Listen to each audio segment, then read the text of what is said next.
복잡한 정책부터 실물 경제와 투자까지 눈여겨봐야 할 경제 이슈 깊이 있게 살펴보는 시간입니다. 경제 읽기. 오늘은 2023년 새해 경제를 전망해보려고 하는데요. 경향신문 박병률 경제부장 스튜디오에 나와 계십니다. 안녕하세요. 네, 안녕하세요. 네, 이제 며칠 뒤면 새해인데요. 네. 올해 한국 경제 상황이 좋지 않았던 만큼 취재하는 입장에서 마음이 좀 편치 않으셨을 것 같아요. 네, 확실히 저희 이제 경제부 기자 입장으로서는 그래도 우리 경제가 좋다. 네, 그런 걸 적으면 참 신이 나는데 네. 이렇게 올해 같은 경우는 1년 내내 나빴잖아요. 네. 뭔가 좀 반등의 기미가 있을 것 같다는 기대를 좀 갖자마자 또 폭락을 해버리고 이런 상황이 가니까 정말 기사를 쓰는 입장도 참 힘들었고요. 무엇보다 당장 뭐 내가 갖고 있는 주식이라든가 그리고 뭐 부동산 가격들 지금 다 떨어지고 금리는 치솟으니까 뭐 기사도 기사지만 이제 제 생활도 힘들어지는 걸 이제 체감했던 그런 한 해인 것 같습니다. 아무래도 기사가 전망을 하면 네. 딱딱 맞아 떨어져야 독자 입장에서 더 신나고 네. 그럴 텐데 독자들의 따가운 눈총도 쏟아지지 않았을까 그런 생각도 듭니다. 이제 뭐 새해 경제 전망을 제가 여쭤봐야 될 것 같은데요. 네. 내년에도 별로 안 좋다고 얘기를 해서 네. 걱정이에요. 일단 내년 상반기 아주 추울 것 같다. 음. 네, 이게 지금 대체적인 전망이고요. 그리고 하반기는 조금 풀릴 것 아니냐라는 이제 얘기인데 주목할 만한 게 최근에 이제 정부가 그 내년도 성장률 전망치를 발표를 했습니다. 네. 근데 그게 지금 1.6%를 얘기를 했거든요. 네. 우리가 금융위기라든가 그리고 지난번 코로나19 같은 그런 사태를 제외하고 한국 정부가 성장률 1%를 얘기한 건 제 기억에 한 번도 없거든요. 그렇죠. 잠재 성장률보다 낮은 거니까요. 맞습니다. 우리가 잠재 성장률을 2%로 보는데 이것보다 낮은 1.6%로 예상을 했고요. 특히 더 주목할 만한 게 여기 지금 주요 우리나라 국책기관이나 다른 이제 그 해외 기관들이 전망한 것보다도 한국 정부가 더 낮게 봤습니다. 예를 들면 뭐 KDI가 1.8% 봤었었고요. 네. 한국은행도 1.7%를 봤는데 정부가 1.6%를 예상을 했거든요. 보통의 경우에는 정부는 조금 낙관적으로 예상을 하고 그렇습니다. 그다음에 다른 데는 약간 박하게 이렇게 전망을 하곤 했었는데 지금 그게 뒤집혔다는 거잖아요. 그렇죠. 보통은 이제 정부가 소위 말하는 그 정책적인 그 이슈를 만들어서 이제 부양을 시킬 수 있는 그런 측면이 있거든요. 네. 그러면 만약에 뭐 다른 기관들에서 한 2% 이러면 정부는 우리는 2.3은 한다. 왜냐 우리가 이제 정책을 이용하면 된다. 이제 이런 얘기를 하는데 올해는 오히려 아니야 그거보다 더 나빠질 거야라고 지금 내년을 전망을 하고 있습니다. 네. 그만큼 정부도 바짝 긴장하고 있다. 이렇게 보시면 되지 않을까 싶습니다. 우리 기업들 상황은 어떻습니까? 네, 이미 체감하고 있는 기업들이 많죠. 뭐 지금 금융당국이 한번 올해 정기 신용 위험 평가 해봤더니 무려 이제 185곳 부실 징후 기업으로 이렇게 나타나다 발표를 했는데 지금 예년보다 많이 늘어나고 있고요. 이제 문제는 올 하반기보다도 내년 초보다도 내후년이 점점 가면 더 나빠질 수 있다. 지금 이런 얘기인데 네. 왜냐하면 코로나19 때 그래도 좀 벌어놓은 돈들이 있었거든요. 네. 이제 그 돈을 가지고 올해 하반기까지는 어쨌든 버틴 겁니다. 근데 문제는 이게 내년 상반기 가면 그때까지도 버틸 만한 자금이 있을까? 이게 우려가 되고 내년 상반기를 버티면 하반기에는 경기가 좋아질 것이냐? 만약에 좋아지지 않으면 하반기까지도 가게 되는 거거든요. 그러니까 그러다 보니까 지금 당장 나타나는 여러 가지 부실 징후보다도 앞으로 상황이 훨씬 좋지 못하니까 지금 지표로는 이것도 지금 잘 드러나지가 않아요. 여러 가지 뭐 부도율이라든가 이런 것들이 당장은 드러나지 않는데 내년 상반기 지금 설이 끝나면 하나씩 드러나지 않을까. 이게 지금 정부가 이제 우려하는 부분들이고요. 당장 지금 보면 수출이라든가 생산이 지금 줄어들고 있지 않습니까? 이제 이 여파들이 상반기 가면 내년 상반기 가면 이제 실적으로 나타나기 때문에 지금 많이 긴장들 하고 그러다 보니까 이제 선제적으로 이미 감원에 나서는 기업들도 나오고 있는 겁니다. 근데 그동안에 좀 벌어둔 거를 고간에다 넣어놨는데 코로나19 때도 어느 정도 까먹었고 앞으로도 적자가 계속 난다고 하면은 고가에 있는 거 다 털어가지고 그렇죠. 사용을 해버릴 텐데 그러면 더 이상 버틸 수 없고 그냥 네. 부도로 갈 가능성이 있다. 네. 참 걱정되는 대목인데요. 근데 방금 전에 감원 말씀하셨어요. 네. 이미 감원 칼바람이 불고 있는 거죠. 네, 지금 주요 은행들 보니까 희망퇴직 지금 신청을 지금 많이 받고 있습니다. 뭐 많게는 600명씩 이렇게 받고 있고, 주요 시중은행들뿐만 아니라 뭐 LG 디스플레이라든가 H&M 이런 곳들도 지금 희망퇴직을 받거나 이미 받은 곳들 많이 지금 나오고 있습니다. 사실 H&M만 하더라도 지난 코로나19 때 정말 잘 나가던 또 그런 기업이었는데 네. 당장 지금 내년에는 수출량, 이 물류량이 줄어들 거라 생각을 하니까 또 어렵겠구나라고 생각을 하면서 지금 선제 대응을 하고 있는데요. 이게 저 지금 보면 저 기업들 지금 가동률도 지금 보면 많이 떨어지고 있습니다. 우리가 흔히 말하는 뭐 기아라든가 LG에너지솔루션, 현대모비스, 뭐 LG전자, 삼성전자 이런 주요 기업들도 보면 지금 3분기부터 가동률이 많이 떨어지고 있는데요. 일각에서 이런 얘기도 합니다. 코로나19 때 그 사실 기업들이 돈을 좀 벌었거든요. 네. 근데 이 돈을 또 우리가 선제 투자한 부분들이 많습니다. 투자를 했어요. 네. 앞으로 경제가 좋을 거니까 그렇습니다. 미리 투자해서 코로나 상황이 끝나고 나면 네. 다시 경기가 살아날 것이다. 이렇게 예측을 했다는 그렇죠. 거잖아요. 그리고 코로나19 때 수요가 위축이 돼 있으니까 이 코로나19가 완화가 되면 보복 소비가 일어날 거고 그럼 그때 제대로 이제 우리가 한번 돈 벌어 보자. 그러면서 설비 투자를 많이 했거든요. 네. 그런데 예상과 달리 내년에 가니까 침체가 온다고 하는 겁니다. 그러다 보니까 지금 설비 가동률이 지금 뚝뚝 떨어지고 있고 예. 또 그때 당시에 사실 곳간에 돈을 넣지 않고 이제 투자를 했으니까 썼거든요. 네. 지금 이게 지금 부담으로 지금 돌아오고 있다. 이런 얘기도 지금 제가 현장에서 만나보면 기업 쪽에서 얘기들을 많이 하고 있습니다. 이게 지금 이제 그런 거잖아요. 그 공장을 계속 돌리게 되면은 네. 그러면은 재고가 계속 쌓이고 그렇죠. 재고 쌓이는 걸 처리 못하게 되면 네. 고스란히 빚이 다 다름이 없게 되는 거잖아요. 더군다나 그러니까 재고로 쌓였던 제품들의 가격까지 떨어지게 되는 거죠. 어찌 보면 정부 네. 입장에서는 약간 좀 침체 국면이 와서 네. 물가가 올라가는 걸 좀 어느 정도 막아주는 효과를 좀 기대할 법한데 네. 근데 그렇게 해버리면은 아까 제가 질문을 드렸던 것처럼 결국 견딜 수 없으니까 감원을 해야 되고 네. 자연스럽게 가동률을 더 떨어뜨려야 되는 상황으로 가니까 악순환으로 들어가는 거잖아요. 그렇습니다. 근데 지금 이렇게 돼버리면은 신규 인력도 못 뽑는 거 아니냐? 그러면 노동시장에는 어떤 영향을 미칠까 걱정이 되거든요. 네, 지금 정부가 예측하는 내년도 일자리 수 증가가 지금 10만 명이거든요. 네. 올해 80만 명이 증가를 했는데 내년은 지금 10만 명이 봅니다.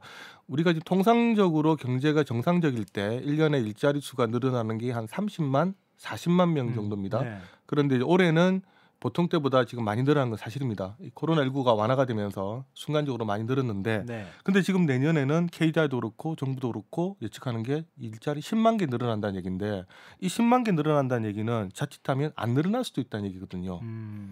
그러다 보면 지금 내년에 고용 상황 상당히 안 좋다라고 이제 볼 수밖에 없는 부분이고 이게 아까 말씀하신 것처럼 더 지금 우리가 긴장할 수밖에 없는 그런 또 측면이 있습니다. 그럼 정부가 3대 개혁 가운데 노동개혁 제일 먼저 하겠다 이렇게 얘기를 하고 있잖아요. 네. 이것도 관련이 있는 겁니까?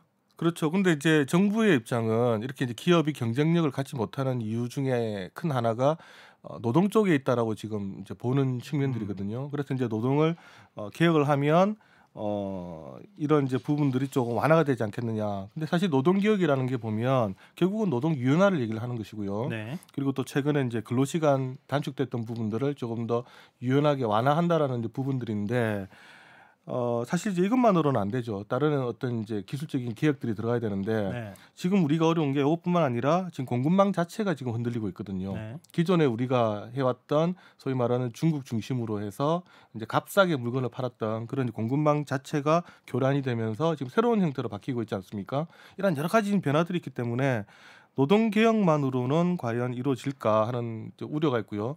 또 하나는 노동 개혁하는 과정에서의 또 문제가 뭐냐면 결국은 노동자들의 고통을 또 전가하게 되는 부분들이 있거든요. 근데 과거에 이제 노동 유연화하면 네, 해고를 쉽게 하는 거라고 맞습니다. 인식을 했었잖아요. 네, 근데 자연스럽게 지금 노동 개혁이라고는 얘기하고 있지만 노동 유연화가 네, 뭐 노동 시간에 관한 문제일 수도 있겠지만 해고를 자유롭게 하고 다시 또 뭐 경기 좋아지면은 어느 회사든 옮겨갈 수 있도록 하는 네. 그걸 기본 추구를 하고 있는 거라고 봐야 되는 거죠. 맞습니다. 근데 예를 들면 내년에 노동 유연화를 시켜서 많이 이제 그 정리해고를 했다. 예. 그러면 나와 있는 노동자가 취직하기 전까지 기간이 있지 않습니까? 그렇죠. 그러면 사실 이 기간을 정부가 재정으로서 보완을 해줘야 되거든요. 뭐 고용 안전망이나 뭐 이런 그렇습니다. 것들을 통해서. 네. 그런데 지금 정부가 내년에 보면 일단은 그 긴축 예산을 하겠다. 예. 역대 최대 24조 원을 우리가 지금 아꼈다라고 얘기를 하고 있습니다. 이 24조 원을 아꼈다는 얘기는 결국은 지출하지 않겠다라는 얘기고요. 네. 그렇다면 과연 이렇게 충분한 이 안전망이 공급이 될 것이냐? 그러면 그 해고가 되고 다시 재취업이 되기 전까지 분명히 기간이 필요할 텐데 네. 이 기간 동안 그러면 이 고용 여러 가지 그 안정적인 그러니까 고용 불안이 생길 텐데 이걸 어떻게 정부가 무리 없이 지나갈 수 있도록 해줄 수 있느냐 이게 또 내년에 봐야 되는 관건 중에 하나일 것 같습니다. 굉장히 중요한 점을 지적해 주셨는데 아직 그 부분에 대한 정부의 명확한 어떤 뭐 그 계획이나 네. 이런 것들을 밝히지 않은 상황이기 때문에 앞으로 어떤 계획을 내놓을지 좀 저희가 지켜봤으면 좋겠고요. 근데 무엇보다도 사실 올 한 해를 일반 국민들이 기억하기로는 물가 너무 높았어요. 네. 고물가로 기억을 할 것 같아요. 내년 물가는 어떨 것 같으세요? 일단 뭐 한국은행 전망을 보면 내년에는 한 뭐 3% 중반대 3.5 또는 6 정도 가지 않겠느냐 지금 보고 있습니다. 올해가 이제 5% 넘었거든요. 네. 그러면 올해보다는 일단은 안정화된다고 봐야 되는데 근데 3.56이 낮은 건 아니잖아요. 그렇죠. 그러니까 이게 여전히 고물가 상태로 지속이 된다라고 보셔야 되고요. 이게 지금 저희한테도 이제 괴로운 부분들입니다. 일단 올해 한 해는 어쨌든 소득도 오르고 버텼는데 네. 그러면 내년에 경기 침체는 오는데 여전히 고물가 상황이다. 그러면은 네, 실질 소득이 마이너스가 될 거 아닙니까? 그렇습니다. 그러면은 뭐 쓸 돈이 없어지는 이런 상황이 되니까 소비도 더 네. 위축될 거고 네. 경제는 더 안 좋은 방향으로 갈 수도 있다 이렇게 볼 수 있나요? 그러니까 서민 생활들이 더 어려워진다라고 일단 봐야 되겠죠.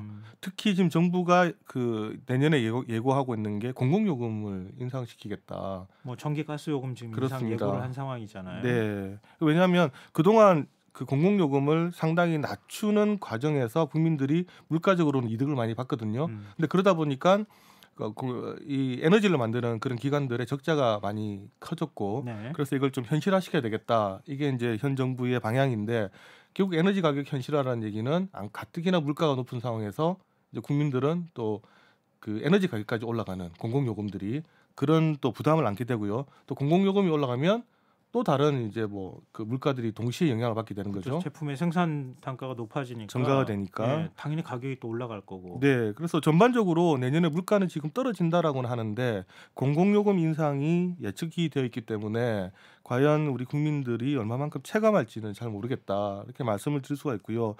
그리고 뭐 내년 지금 당장 유류세도 보면 유류세 인하 조치를 계속 가져갑니다만 휘발유 같은 경우는 이 인하폭을 좀 줄이겠다 했거든요. 네네. 아마 리터당 100원 정도 오를 것 같습니다. 그러면 이제 새해가 되면 지금보다 아마 휘발유 가격도 리터당 100원이 오를 텐데 이제 이런 부분들이 계속해서 이제 물가에 전가가 되는 거죠. 근데 지금 원달러 환율도 문제지 않습니까? 네. 조금 떨어지긴 했지만 결국 이제 달러 가치가 높아지면 에너지를 사올 때 비용도 높은 네. 상황이 될 거니까 그것도 또 결국 물가 부담으로 이어지지 않겠습니까? 그렇습니다. 근데 아까 말씀드린 것처럼 내년에 우리가 경기 침체다라고 하는 데는 환율도 같이 들어가 있거든요. 네. 경기가 나빠지면 당연히 원화는 약세로 가겠죠. 그렇죠. 그러면 원달러 환율은 올라가는데 통상은 경기 침체가 가면 그 수요가 줄어들기 때문에 물가가 떨어져야 됩니다. 그런데 지금은 여전히 상황이 안 좋죠. 우크라이나 사태 진행이 되고 있고 이러다 보니까 이런 공급 쪽에서 여전히 좋지 않거든요. 그러니까 물가가 생각보다 이게 안 떨어져요. 네. 물가는 안 떨어지는 상황에서 환율까지 불안까지 오면 역시 내년에 우리 입장에서는 또 계속 고물가 갈 수밖에 없는 측면인데 참 제가 정부 당국자라 하더라도 좀 갑갑할 수밖에 없는 여러 가지 지금 복합위기 상황이라고 보셔야 될 것 같습니다. 이게 너무 비관적인 얘기들만 우리가 하는 것 같아서 네. 좀 그런데요. 올해 이제 무역 적자가 많이 발생했잖아요. 네. 근데 무역 적자 발생한 가장 큰 원인 가운데 하나가 중국이 이제 코로나 제로 정책 때문에 네. 내수가 줄어들기 시작하면서 우리가 이제 수출도 자연스럽게 줄어드는 현상으로 그렇죠. 이어졌다 이렇게 얘기를 하는데요. 네. 지금 제로 코로나 정책 포기했다는 얘기 나오잖아요. 네. 근데 중국의 영향이나 이런 게 어느 정도 반영이 될까? 수출은 뭐 혹시 좋아지지는 않을까 이렇게 생각이 되는데 어떻습니까? 지금 이것도 전문가들 말씀을 들어보면 두 가지 전망이 나옵니다. 하나는 아까 말씀하신 것처럼 이제 중국이 봉쇄를 푸니까 어쨌든 그러면 좀 성장률이 올라가지 않겠느냐. 그동안 지금 공장이 많이 셧다운했거든요. 공장도 이제 다시 돌리기 시작하면 우리 수출도 늘어날 것이다. 실제로 지금 세계 주요 기관들이 중국의 내년 성장률 전망치를 좀 올렸습니다. 네. 이게 긍정적인데, 근데 문제는 지금 보면 중국 베이징부터 해서 이제 지금 그곳은 코로나가 확산이 되고 있거든요. 예. 그래서 이 코로나가 한번 제대로 번지기 전까지 또 시간이 걸린다. 그러네요. 네, 그러니까 봉쇄에서 해제는 했으나 그러나 현실적으로 중국 대륙에서 이제 사람들이 이제 만약에 뭐 사망하기 시작을 하면 정상화되기까지는 시간이 걸린다. 이런 전망도 하고 있습니다. 네. 그래서 그 정책적으로는 봉쇄를 풀었으나 현실적으로 과연 중국의 수출이 많이 되겠느냐라는 부분이 하나가 있고요. 예. 그리고 또 하나는 조 바이든 미국 행정부가 지금 빠르게 그 중국을 배제하는 여러 가지 정책을 펴고 있지 않습니까? 그래서 그 코로나19가 끝나더라도 결국 우리가 이제 중국에 마음 놓고 수출하는 시대는 지나지 않느냐. 왜냐하면 중국에 우리가 수출을 해서 중국이 물건을 만들더라도 이제 앞으로 미국이라든가 유럽이라든가 중국 물건을 사주지 않겠다고 하거든요. 우리가 주로 중국에 중간재를 많이 수출했으니까요. 그렇습니다. 그래서 이 지금 공급망 자체가 소위 말하는 바뀌는 상황이기 때문에 예. 우리 입장으로서는 이제 당분간 중국에 과거처럼 많은 수출을 하는 시대는 이제는 지나가고 있지 않느냐. 지금 이런 전망도 지금 동시에 나오고 있습니다. 근데 이런 상황이면 정부가 네. 좀 대책을 내놔야 되지 않겠습니까? 정부 대책은 뭐 구체적으로 어떤 게 있습니까? 네, 지금 뭐 지난 주에 이제 발표한 내년도 경제 내년도 그 여러 가지 이제 대책들을 보면 뭐 신산업을 육성하겠다라든가 지금 이런 지금 그 방안은 발표를 한 상태입니다. 네. 하지만 이제 그런 내용들이 그 우리가 체감할 수 있는 정도까지 가려면 역시 또 시간이 걸린다는 거죠. 네. 그래서 보면 여러 가지 정부가 냈던 대책을 보면 단기 대책이라기보다는 네. 일단 장기 대책으로 일단 보셔야 되고요. 그렇다면 일단 내년도 경제는 역시 우리가 좀 버티는 형국으로 갈 수밖에 없지 않느냐. 근데 다만 위기가 왔었을 때 잘만 버텨내면 또 그 다음에는 또 좋은 시절이 또 올 수가 있기 때문에 네. 아까 말씀하신 것처럼 분명히 상황은 좋지 않으나 그러나 우리가 너무 비관적으로 볼 필요 없다라는 건 또 맞는 얘기인 것 같습니다. 그동안에 우리가 여러 위기를 겪어왔지만 네, 잘 슬기롭게 극복을 해왔었잖아요. 네, 내년은 굉장히 좀 추운 한 해가 될 것 같은데 네. 잘 살아남는 생존이 제일 중요한 시기가 되지 않을까. 네, 맞습니다. 네, 그 그런 생각이 보통 드네요. 보면 우리가 위기가 항상 왔었을 때 그 위기를 어떻게 견디느냐에 따라서 보면 여러 가지들이 많이 바뀝니다. 그리고 오히려 그 기회가 되거든요. 그래서 분명히 내년 어렵지만 우리만 어려운 것도 아니고요. 그동안 또 우리가 또 벌어놓은 돈도 있었었고 우리 경제도 지금 세계 10위 수준의 규모에 와 있기 때문에 좀 슬기롭게 극복만 하면 분명히 좋은 또 기회가 올 것 같습니다. 새로운 도약을 위한 고통이길 바랍니다. 네, 오늘 경제 읽기 여기까지 하겠습니다. 지금까지 경향신문 박병렬 경제부장과 함께했습니다. 고맙습니다. 네, 감사합니다. 김성환의 시사양